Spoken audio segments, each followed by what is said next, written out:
Hi, this is Chris Tiaseco with the Chernoff team, and I'm here to answer some more of your questions.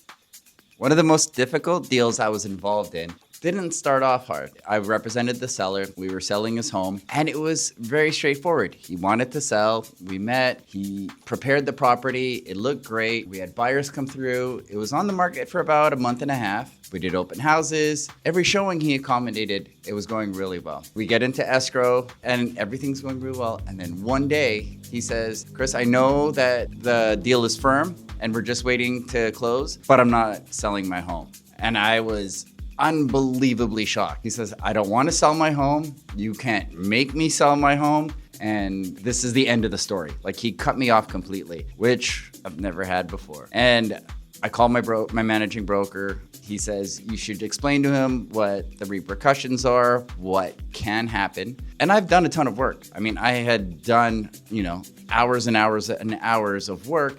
And I try calling him to tell him what the repercussions are. And it just keeps going straight to voicemail. I call him again, goes straight to voicemail. So I write him a long, lengthy email saying, here's what can happen if you try to back out of this deal. Here are the repercussions. Nothing, absolutely nothing. And we had about a month until the possession date, and it's crickets. And I'm getting worried. So I call the other agent, the buyer's agent, explain to him what's happening. He doesn't know what to do. I keep sending him information saying, look, you can get sued. You can get sued by the buyer, you can get sued by my office because you are not keeping your end of the contract.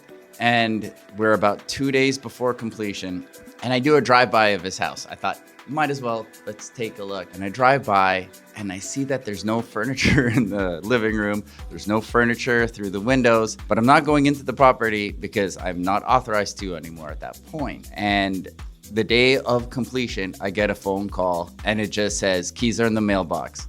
And nothing else. He completed the contract, he did the deal, but he had me sweating every single day for an entire month because he decided he changed his mind. And I guess maybe the emails reached him or the voicemails reached him, and he probably talked to his own lawyer, and he probably heard that he was gonna get sued and that they can sue him for damages and that this can drag on in court. But he could have just told me that he decided to sell it, but instead he dragged it on. And I think what it taught me, be patient most of the time, not every time. They'll do the right thing.